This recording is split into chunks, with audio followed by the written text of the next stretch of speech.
ನಾನು ಹಿಂದೂ.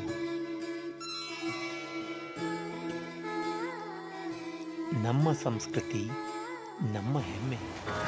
ನಮಸ್ಕಾರ ಸ್ನೇಹಿತರೆ, ನಾನು ಹಿಂದೂ ಚಾನಲ್ಗೆ ತಮಗೆಲ್ಲ ಆತ್ಮೀಯ ಸ್ವಾಗತ. ನೀವು ನಮ್ಮ ಹಿರಿಯರು ಸನಾತನ ಧರ್ಮದ ಬಗ್ಗೆ ಅಥವಾ ಹಿಂದೂ ಧರ್ಮದ ಬಗ್ಗೆ ಮಾತನಾಡುವಾಗ ಕೇಳಿಸ್ಕೊಂಡಿರ್ಬೋದು, ಈಗ ಕಾಲ ಮೊದಲಿನಂತೆ ಇಲ್ಲ, ಆಧ್ಯಾತ್ಮಿಕತೆ ಅನ್ನೋದು ಅಥವಾ ಸಂಸ್ಕಾರ ಅನ್ನೋದು ಪೂರ್ತಿ ಕಮ್ಮಿ ಆಗ್ತಾ ಇದೆ ಅಂತ. ಸೊ ಈ ಆಧ್ಯಾತ್ಮ ಮತ್ತು ಸಂಸ್ಕಾರ ಅಂದರೆ ಏನು? ಬನ್ನಿ ಇವತ್ತು ಈ ಎರಡು ವಿಷಯಗಳ ಬಗ್ಗೆ ಸ್ವಲ್ಪ ತಿಳಿದುಕೊಳ್ಳೋಣ. ಆಧ್ಯಾತ್ಮ ಅಂದರೆ ಕೇವಲ ಧಾರ್ಮಿಕ ಕಥೆ ಅಲ್ಲ, ಧಾರ್ಮಿಕ ವಿಚಾರವೂ ಅಲ್ಲ.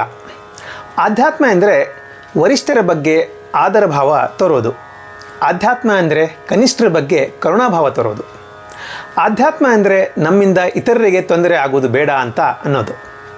ಆಧ್ಯಾತ್ಮ ಅಂದರೆ ವೇದ ಅರ್ಥ ಮಾಡಿಕೊಳ್ಳುವುದಕ್ಕಿಂತ ಪರರ ವೇದನೆ ಅರ್ಥವನ್ನು ಮಾಡಿಕೊಳ್ಳೋದು. ಆಧ್ಯಾತ್ಮ ಅಂದರೆ ನಮ್ಮ ಕೆಲಸ ಪ್ರಾಮಾಣಿಕತೆ ಆಗಿರಬೇಕು. ಆಧ್ಯಾತ್ಮ ಅಂದರೆ ನಮ್ಮ ಕೌಟುಂಬಿಕ ಮತ್ತು ಸಾಮಾಜಿಕ ಕರ್ತವ್ಯ ಪಾರಾಗಬೇಕು. ಆಧ್ಯಾತ್ಮ ಅಂದರೆ ಮೂಕ ಪಶು ಪಕ್ಷಿಗಳ ಮೇಲೆ ದಯೆ ತೋರೋದು, ಪ್ರಾಣಿ ಹಿಂಸೆ ಮಾಡದೇ ಇರೋದು. ಆಧ್ಯಾತ್ಮ ಅಂದರೆ ನಿರಪೇಕ್ಷ ಸತ್ಕರ್ಮ ಮಾಡುವುದು. ಆಧ್ಯಾತ್ಮ ಅಂದರೆ ನಿಸ್ವಾರ್ಥ ಸೇವಾಭಾವ ಬೆಳೆಸಿಕೊಳ್ಳೋದು, ಯಾವಾಗಲೂ ಕೃತಾರ್ಥ ಭಾವ ಬೆಳೆಸಿಕೊಳ್ಳೋದು. ಆಧ್ಯಾತ್ಮ ಅಂದರೆ ನಾವು ಈ ಲೋಕವನ್ನು ಬಿಟ್ಟು ಹೋಗೋಕ್ಕಿಂತ ಮುಂಚೆ ಸಮಾಜಕ್ಕೆ ಏನಾದರೂ ಕೊಟ್ಟು ಹೋಗಬೇಕು ಅನ್ನೋದು. ಅಂದರೆ ಫಾರ್ ಎಕ್ಸಾಂಪಲ್, ನಾವು ಕಲಿತಿರೋ ವಿದ್ಯೆ ಆಗಲಿ ಅಥವಾ ನಾವು ಗಳಿಸಿರುವ ಸಂಪತ್ತಾಗಲಿ ಮುಂತಾದವುಗಳು. ಆಧ್ಯಾತ್ಮ ಅಂದರೆ ನಾವು ಸರಳ ಜೀವನ ನಡೆಸೋದು. ನಮ್ಮ ಬಟ್ಟೆಯ ಬಣ್ಣ, ನಮ್ಮ ತಿಂಡಿ, ಊಟ, ನಮ್ಮ ಜೀವನದ ಸ್ಟೈಲ್ ಎಲ್ಲವೂ ಸಾತ್ವಿಕತೆ ಆಗಿರಲಿ ಅಂತ. ನೆನಪಿಡಿ, ಎಲ್ಲವೂ ಇಲ್ಲಿಯೇ ಬಿಟ್ಟು ಹೋಗೋದು ಇದ್ದೇ ಇದೆ. ಆಧ್ಯಾತ್ಮ ಅಂದರೆ ಕೇವಲ ಧಾರ್ಮಿಕ ಗ್ರಂಥ ಓದೋದು, ಪೂಜೆ ಪಾಠ ಮಾಡೋದು ಅಲ್ಲ. ಆಧ್ಯಾತ್ಮ ಅಂದರೆ ರಾಷ್ಟ್ರ ಪುರುಷ ರಾಷ್ಟ್ರ ಸಂತರ ಸ್ಮರಣೆ ಮಾಡೋದು. ಸ್ವಲ್ಪದರಲ್ಲೇ ಹೇಳೋದಾದರೆ, ಆಧ್ಯಾತ್ಮ ಅಂದರೆ ಬೆಳಗಿನಿಂದ ರಾತ್ರಿ ಮಲಗುವ ನಿತ್ಯ ಕರ್ಮ ಕರ್ತವ್ಯ ಎಲ್ಲದರ ಪಾರದರ್ಶಕವಾಗಿರಬೇಕು, ಆತ್ಮವಂಚನೆ ಇರಬಾರ್ದು ಅನ್ನೋದು ಆಧ್ಯಾತ್ಮ. ಇನ್ನು ಸಂಸ್ಕಾರ ಅಂದರೆ ಏನು? ಕೈಯಲ್ಲಿ ಕೋಟಿ ಕೋಟಿ ಇದ್ದರೂ ಹಿರಿಯರನ್ನ ಕಂಡೊಡನೆ ಕಾಲಿಗೆ ಬೀಳೋದು ಸಂಸ್ಕಾರ. ಎಷ್ಟೇ ಆಧುನಿಕತೆ ಬಂದರೂ ಹಣೆ ಮೇಲಿನ ಬೊಟ್ಟು ಸಂಸ್ಕಾರ. ಎಷ್ಟೇ ಆಧುನಿಕತೆಯ ಗಾಳಿ ಬೀಸಿದರೂ ಹೆರಳ ತುಂಬ ಮುಡಿಕೊಳ್ಳುವ ಹೂವು ಸಂಸ್ಕಾರ.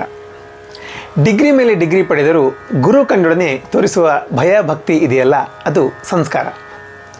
ಯಜಮಾನಿಕೆ ದೊಡ್ಡಸ್ತಿಕೆ ಇದ್ದರೂ ಚಿಕ್ಕವರಿಗೆ ತೋರಿಸುವ ಪ್ರೀತಿ ವಿಶ್ವಾಸ ಕಳಕಳಿ ಅದು ಸಂಸ್ಕಾರ. ನಮ್ಮ ನಡವಳಿಕೆಯಲ್ಲಿರುವ ನಯ ವಿನಯ ನಾಜೂಕುತನವು ಸಂಸ್ಕಾರ. ಓದು ಬರಹ ಉದ್ಯೋಗದ ಹೊರತಾಗಿಯೂ ಹೊರುವ ಬೇರೆ ಜವಾಬ್ದಾರಿ ಇರುತ್ತಲ್ಲ, ಅದು ಸಂಸ್ಕಾರ. ಕಾಯಿಲೆಯ ತಂದೆಯನ್ನು ಮಗನಂತೆಯೇ ಜೋಪಾನ ಮಾಡುವುದು ಸಂಸ್ಕಾರ. ಸದಾ ಕುಟುಂಬದ ಕಣ್ಣಾದ ತಾಯಿಯ ಬೇಕು ಬೇಡಿಗಳನ್ನು ಈಡೇರಿಸುವುದು ಸಂಸ್ಕಾರ. ಮುದ್ದಿನ ಮಗ ತಪ್ಪು ಮಾಡಿದಾಗ ಮೃದು ಮಾತಿನಿಂದ ದಾರಿ ತೋರೋದಿದೆಯಲ್ಲ, ಅದು ಸಂಸ್ಕಾರ. ಅಡ್ಡದಾರಿ ತುಳಿತಾ ಇರೋ ಮಗಳಿಗೆ ನಲ್ಮೆಯ ಮಾತುಗಳಿಂದ ಮನವೊಲಿಸುವುದು ಸಂಸ್ಕಾರ. 100 ಕಷ್ಟಗಳ ಮಧ್ಯೆಯೂ ಸಹಾಯ ಬೇಡಿದೊಡನೆ ಸಹಾಯ ಮಾಡುವ ಗೆಳೆಯನ ಗುಣ ಸಂಸ್ಕಾರ. ಸಣ್ಣ ಸಂಪಾದನೆಯಲ್ಲಿ ತನ್ನ ಇಷ್ಟಾನಿಷ್ಟವನ್ನು ಮರೆತು ನಿಮ್ಮನ್ನೊಪ್ಪಿ ಬಂದ ಹೆಂಡತಿಯ ಉದಾರ ಗುಣ ಇದೆಯಲ್ಲ, ಅದು ಸಂಸ್ಕಾರ. ಸಂಸ್ಕಾರ ಎಲ್ಲೆಲ್ಲೂ ಇದೆ.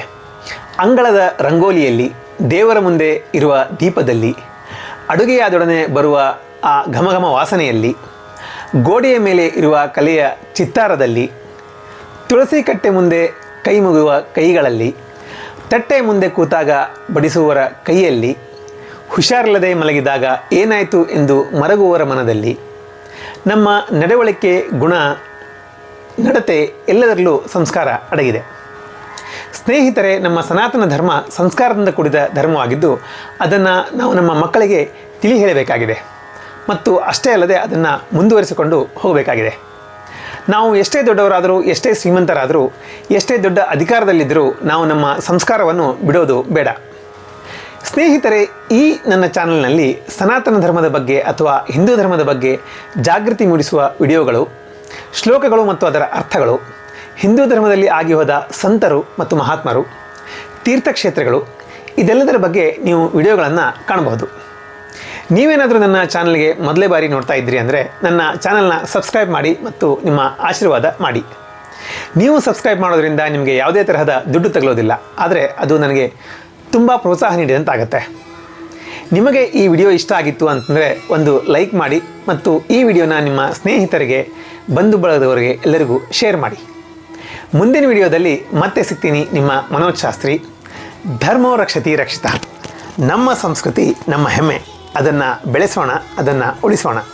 ಜೈ ಶ್ರೀರಾಮ್.